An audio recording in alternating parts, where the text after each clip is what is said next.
Olá a todos, sejam muito bem-vindos ao canal do Ficções Humanas. Meu nome é Paulo Vinícius e hoje eu vim fazer mais uma edição do nosso Papo Sério, para que a gente possa comentar a respeito de um assunto. Então, eu peguei a ideia do Papo Sério de hoje a partir de uma postagem que eu vi lá na comunidade do Reino dos Livros. Aliás, eu recomendo para o pessoal que quiser conhecer. Tá? É uma das maiores comunidades de fãs de literatura, principalmente de fantasia, ficção científica e terror. Tá? É uma comunidade muito tranquila. Quem quiser conhecer, né, o Arthur e o Diego, eles controlam muito bem as postagens lá. Tá? Vale muito a pena. Enfim, o Papo Sério de hoje ele veio a partir de uma postagem, né, de uma pergunta feita por um dos frequentadores. A pergunta foi o seguinte: por que as editoras não fazem, não investem mais em literatura nacional, né, aqui no Brasil, se existem tantos prós do que contras a favor? Eu, ao mesmo tempo que eu vou fazer o Papo Sério, eu vou aproveitar para indicar um livro, né, fazer uma resenha, até porque eu falei para a autora que eu não ia fazer uma resenha do livro dela, porque não cabe fazer a resenha dele. Eu queria fazer uma matéria, uma coluna, uma discussão a respeito, né? Antes de tudo, eu vou indicar o livro dela, até parceira do nosso site, do nosso blog, é a Kátia Regina Souza. Ela escreveu um livro chamado A Fantástica Jornada do Escritor no Brasil. Tá? É um trabalho de fôlego dela. Daqui a pouco eu falo mais a respeito do livro da Kátia. Mas enfim, como iniciar isso sem ser grosseiro?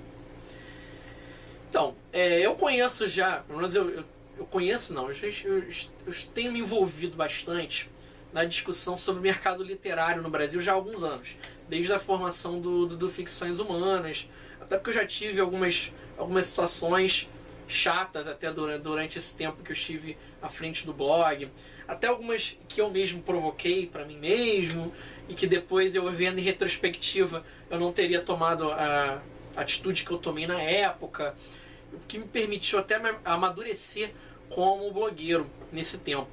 Enfim, eu já conheço o mercado de produção editorial já há algum tempo. Não sou um especialista no assunto, pelo amor de Deus. Para isso tem pessoas muito melhores e muito mais tarimbadas do que eu para discutir esse assunto. O que eu vou colocar digamos assim, um pouco da opinião de várias pessoas com qual eu pude refletir e formar a minha própria opinião a respeito.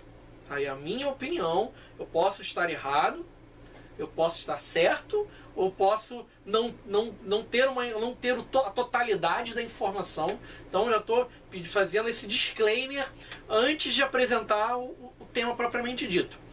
Se vocês quiserem ouvir esse tema sendo discutido por pessoas que conhecem muito mais do mercado editorial do que eu recomendo vocês assistirem podcasts em que estejam presentes principalmente pessoas como o Daniel Lameira, que fez parte da equipe da Aleph há alguns anos, agora faz parte da equipe da Intrínseca, da Clara Madrigano, que é uma das fundadoras da Dame Blanche, lembrar quem mais? Ana Cristina Rodrigues, que já atuou como tradutora, como copydesk, ela é uma das fundadoras da Aquária Editorial. Então são pessoas que têm um nível de conhecimento muito maior. Então eu preciso reconhecer a minha insignificância. Eu sou um simples um leitor, né, que é um cara metido a besta de querer fazer um blog e querer comentar sobre o assunto, né? E a partir das minhas percepções, né, e um pouco do que eu li da Kátia, né, de outras pessoas, de outros escritores com quem eu tive contato e que têm uma noção melhor sobre o mercado, a gente vai formando a nossa opinião. Vamos lá. Por que literatura nacional não é parte do investimento de editoras? Vários motivos para isso. O primeiro deles, no momento em que a gente vive hoje no Brasil, apesar de que essa preferência existia mesmo antes da crise. A crise não pode ser usada como justificativa. Porém, no momento de crise, as editoras tendem a ter o seu espaço reduzido. a sua capacidade de negociação ela se torna menor. Então eles precisam apostar em algo certeiro. Toda editora, pelo menos nesses momentos mais apertados, eles vão partir para um livro que eles têm certeza, ou pelo menos eles imaginam ter certeza, que vai dar certo no Brasil. Então é muito mais fácil para uma editora investir no livro novo do Ken Follett, no lançamento mais recente do Dan Brown, no John Green, na Stephanie Meyer, na J.K. Rowling. É fácil investir nesses autores, porque eles já têm um público, existe uma expectativa acerca do novo trabalho deles. O livro ele se autodivulga por si só. A editora não precisa fazer nenhum esforço para divulgar o trabalho, basta criar um banner. Vou fazer. Tá, não é exagero dizer que não tem esforço da editora, mas o esforço é muito menor. Ela vai precisar, sei lá, fazer combinar sessões de lançamento em grandes livrarias nas grandes capitais. Vou fazer uma tarde de lançamento na Livraria Cultura do Cine Vitória, no Rio de Janeiro. Ou vou fazer um clube do livro, sei lá, na Livraria Saraiva, em São Paulo. Vou fazer um lançamento durante uma Bienal. Então, é o esforço necessário. Eu vou criar um banner maneiro. Beleza? Vou criar um cartaz de divulgação bacana. Não é algo difícil. Não é algo complicado. O livro ele se divulga por si só. Ele não precisa que a editora vá lá investir, né, preparar o trabalho, fazer um book trailer. Não é necessidade. Até algumas investem nisso. Mas não é uma necessidade. O livro se divulga por si só. O livro novo do John Green, o pessoal estava esperando há muito tempo. Tem caso ainda mais crítico. Ano passado, quando houve o lançamento do Harry Potter e a Criança Amaldiçoada, o pessoal já estava no hype para o lançamento do livro há 3 meses antes. A Rowling avisou que iria lançar lá com vários meses de antecedência. O pessoal já fazia fila na livraria. Não havia uma campanha da editora para o lançamento do livro. Não havia necessidade. Já para um autor nacional, para ele ser lançado no Brasil, a editora vai precisar trabalhar vários aspectos do autor. Vai precisar trabalhar, em primeiro lugar, no próprio livro. Vai precisar fazer a revisão, fazer uma capa legal, vai fazer o copy desk, a preparação do material, qual o papel do livro, né? Vai precisar trabalhar o nome do autor, indicar o autor nas redes sociais, fazer ele participar de eventos literários ao redor do Brasil, fazer tarde de autógrafos.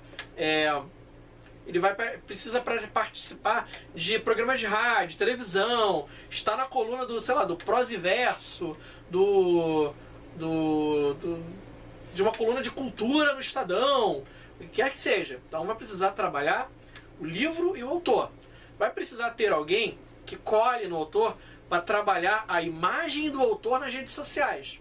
Como que o autor deve se portar, qual vai ser a imagem que ele quer passar para os leitores, se ele vai ser um ativista, se ele vai ser um conservador xarope, se ele vai ser um cara que só vai usar as redes sociais para divulgar o próprio livro, para fornecer materiais extras, como que ele vai trabalhar da melhor maneira o Twitter, como que ele vai trabalhar da melhor forma o Instagram, se ele vai trabalhar o YouTube, se ele vai criar um outro perfil no YouTube, no Facebook, se ele vai ter um pseudônimo. Tudo isso a editora vai precisar trabalhar. Mas não tem um pessoal específico para trabalhar com isso? Hoje ainda não tem, pelo menos não com a amplitude que precisa. A figura do agente literário ainda é uma coisa em construção no Brasil. Está melhor do que há alguns anos, mas ainda não é uma coisa difundida. Então, a figura do agente literário ainda falta ser trabalhado. A seguir, a gente precisa apostar que o autor ele vai se tornar popular entre aqueles fãs do gênero. Não é nada garantido que o autor vai fazer sucesso. Um autor que escreveu um livro muito legal de fantasia. Eu não sei se ele vai dar certo. Será que os fãs de fantasia vão realmente gostar daquilo? Ou é só hype? Como que a editora vai saber qual é o tiro certeiro? Até porque não existe nada certo no mercado editorial. A gente pode ver o exemplo disso no investimento que a Aleph fez no ano passado em A Guerra do Velho. A editora trouxe A Guerra do Velho como sendo o grande lançamento do ano da editora. Fizeram ecobags, prepararam eventos de lançamento em todo o Brasil, fizeram um programa no YouTube sobre o livro, investiram maciçamente junto aos blogueiros e booktubers. Todos falaram muito bem do livro, e o que aconteceu? Não aconteceu. Não da maneira que a editora esperava. Eu até acredito que hoje, se a editora lançou Brigadas Fantasma, que é o segundo volume, é porque o livro deu certo até um certo ponto. Acredito eu. Então, nada garante que um título vá fazer sucesso. Nada vai garantir isso. Um sucesso nos Estados Unidos nem sempre significa que vai ser um sucesso aqui. Vários livros de sucesso lá fora não renderam o sucesso esperado por aqui. Então, existe esse medo também. Mas a quantidade de direitos autorais a ser pago para o autor nacional é muito menor do que para um autor americano. Não há necessidade de traduzir. Sim, não há necessidade de traduzir. Só que a editora hoje ela prefere investir no cenário americano, até porque também existe no brasileiro uma síndrome de vira-lata. A gente imagina que tudo que é publicado no Brasil é uma porcaria. Livro de ficção científica lançado no Brasil. Mas, pelo amor de Deus, vamos botar o Saci numa nave espacial indo para Vênus. É o que se imagina. Infelizmente. A gente não vê, pelo menos o brasileiro, não vê a qualidade do trabalho de figuras como Carlos Orsi, como Gerson Ludi Ribeiro. A gente não vê a qualidade do trabalho de um Fábio Barreto, que publica um livro chamado Os Filhos do Fim do Mundo, que é sensacional. Sensacional. Muito bem escrito. E eu não vejo muita gente falando a respeito. Isso me chateia. Um livro com uma qualidade muito boa. Porque fica naquela... esse livro é igualzinho à Estrada do Cormac McCarthy. O autor foi lá e copiou. Gente, pelo amor de Deus, você já leu o livro para tirar essa conclusão? Você foi lá, pegou um livro e outro, comparou o estilo de escrita, a construção de personagens, o mundo, a narrativa, quais foram as ferramentas usadas pelo autor para saber se o livro é igualzinho? Ou você tá, não, mas eu vi na sinopse e eu achei que é igual. Vou ver na sinopse, meu amigo. Complexo isso, né? Você tirar uma conclusão a respeito de um trabalho através da leitura da sinopse. Fica autocrítica. Tem vários blogueiros que fazem isso, Existe o pessoal que lida com booktube, que lida com blogs, sabe muito bem disso, que nem todas as pessoas são pessoas sérias, infelizmente. Nós temos pessoas que são assim.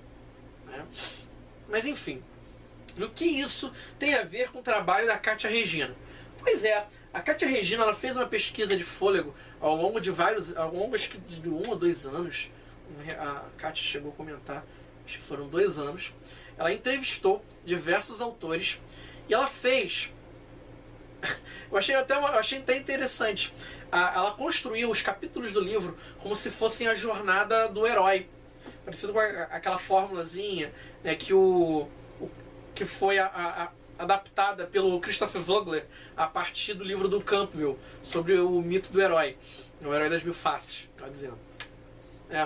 Então a Kátia, ela vai colocando passo a passo quais são as dificuldades enfrentadas pelo escritor, desde a concepção do livro até a publicação e a difusão pelas redes sociais. Então a gente vai ver o surgimento da ideia, a busca da editora, como que os autores eles entendem a publicação independente, o trabalho de revisão, a valorização da imagem do autor nas redes sociais, como que é trabalhar com blogueiro, youtuber, a recepção do público, a publicação do segundo trabalho, do terceiro trabalho. Então, a gente vai ver como vários autores eles vão mostrando a opinião deles a respeito de cada etapa. Eu achei interessante também que a Kátia ela constrói o livro como se fosse um grande documentário. É como se a Kátia ela fosse a narradora de um documentário sobre a jornada de publicação de um livro de gênero no Brasil. Sobre os autores que estão aqui, a gente vai ver várias figurinhas conhecidas. Tem o Eduardo Spohr, a Janaína Bianchi, a Ana Lúcia Merege, a Karen Álvares, a Thaís Lopes, a Clara Madrigano, a Ana Fagundes Martino, a Ana Cristina Rodrigues. A gente vai ter pessoas ligadas ao meio editorial também presentes. A gente vai ter um dos criadores da falecida Tarja Editorial, o Arthur Vec também está aqui dando algumas opiniões. A gente vai ter o Eric Samada, Draco, tá? Muita gente bacana que vai dar opiniões extremamente pertinentes. Eu sugiro demais a compra desse livro. Eu tenho a confiança de que esse livro vai se tornar um manualzão para vários autores a respeito das dificuldades, dos obstáculos e de como superar esses obstáculos, né, para se tornar um autor bem sucedido. Eu sugiro não só para os leitores, para conhecerem como que é o trabalho de um escritor, como para os autores iniciantes, para conhecerem, para perceberem que aquilo que vocês estão vivendo é algo que outras pessoas já viveram e como que eles conseguiram superar essas adversidades. Ou não. Ou não. Então recomendo demais o trabalho deles. E quanto à questão da publicação nacional, a minha única fala é o seguinte, gente. Eu peço aos leitores para darem mais oportunidades para os autores nacionais. Deem uma oportunidade a pessoas que estão aí, pelo menos esses autores que eu conheci esse ano. Tá? São caras extremamente aplicados, são pessoas com grande talento e que precisam de uma oportunidade de cada um de vocês. Que é o Diogo Andrade, o Danilo Sassinelli, a Cristina Pezel, a Brenda Bernson, o Glazer Wendrell,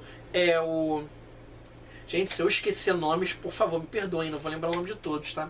O Alan Francis Salgado, tem o Faustini, Luiz Paulo Faustini, tem...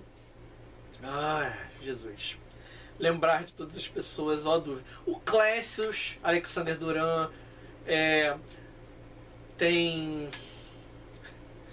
Oh, Deus. Eu não quero fazer injustiça a ninguém, gente, pelo amor de Deus. Se eu esqueci o seu nome, peço desculpas, tá? Mas tem o Rodrigo Ramati, tá? Tem o Matheus Oliveira, mas tem muita gente. Tá? A Janaína Bianchi, o Thiago Lee, o Rodrigo de Oliveira, e muita gente boa. Gente, se vocês querem conhecer algum trabalho de um autor que tenha muito talento, eu até sugiro a vocês que procurem na internet, seja no Twitter ou no Facebook, a hashtag LeiaNovosBR. Vai sair muita gente boa dali, mas muita gente boa, que merece a atenção de vocês. Então é isso. Se vocês quiserem continuar o debate, vamos usar os comentários aqui embaixo para que a gente possa expor as opiniões de vocês, que a gente possa também estar trocando um diálogo bacana e construtivo a respeito do mercado. É isso, gente. Não esqueçam. Deem um joinha aqui embaixo, curtam, tá? Se inscrevam no canal, compartilhem com os amigos. Vamos espalhar a palavra do Ficções pela internet. É isso, tenham uma ótima semana e façam excelentes leituras.